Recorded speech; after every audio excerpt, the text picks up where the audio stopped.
বহু বছর পর আমি আজকে এখানটায় আসলাম। অরিত্র আজকে আবার নিয়ে এসেছিল।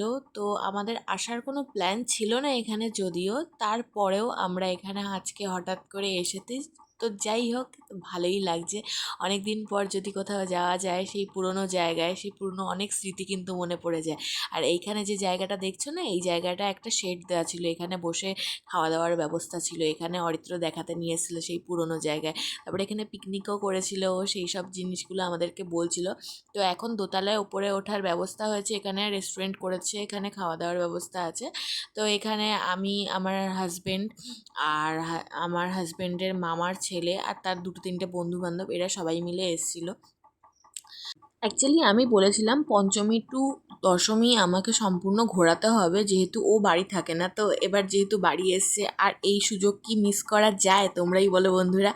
তো চলে গেছিলাম আমরা পঞ্চমীর দিন ঘুরতে। এবার কোথায় ঘুরতে যাব, যেহেতু বাচ্চা ছোট, তো বেশি দূরে যাওয়াও যাবে না, তাই জন্য আমি আর ও একটুখানি বেরিয়েছিলাম। তো ওদেরকেও বলা হয়েছিল, ওরাও এসেছিলো।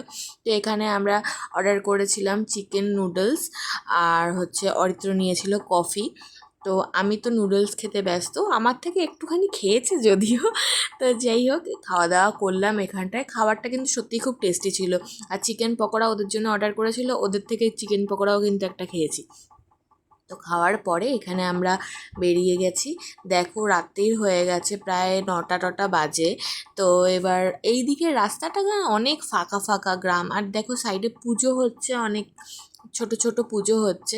তো দেখতে কিন্তু বেশ ভালোই লাগছিল। অনেক দিন পর এই রাস্তাটায় আসলাম, অনেক স্মৃতি মনে পড়ে গেল।